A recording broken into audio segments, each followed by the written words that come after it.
તો હાલો આપણું આવી ગયું છે ચિકન કાપેલું. હવે આમાં નાખશું બટેટું, થોડીક નાખશું ધાણા ભાજી, થોડીક નાખશું હળદર, સ્વાદ અનુસાર તીખું હો, મને તો બહુ તીખું ભાવે નહીં. આ ચટણી,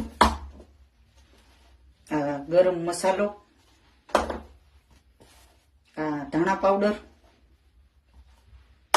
ને હવે આનું પેસ્ટ તૈયાર કરી લઈશ. ને પેસ્ટ તૈયાર કરી અને આ જે એમાંથી આપણા ચિકન માંથી નીકળે છે એમાં દબાવી ચોકલેટ જેવું કરી અને આ છે ઈંડો, એને હમણાં ફોડીશ પછી બનાવીશ ત્યારે તમને દેખાડીશ. આ છે બ્રેડનું ભૂકો, બરોબર? એટલે આપણી ચિકન તંદૂરી કબાબ પોચી ના પડે. હાલો આગળ તમને એની રેસીપી બતાવું. હવે આપણે ચિકન તંદૂરી કબાબ ફ્રાય કરવાના ચાલુ કરી દીધા છે, તમે જોઈ શકો છો.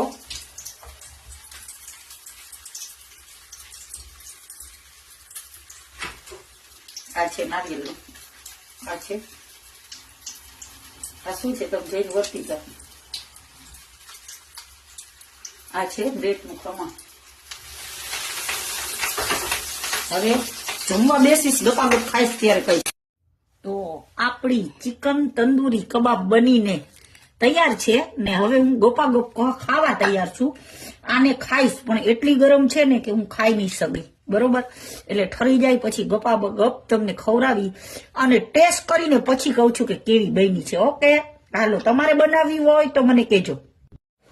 હવે આપણી આવી ગઈ ચિકન તંદૂરી કબાબ. હવે એને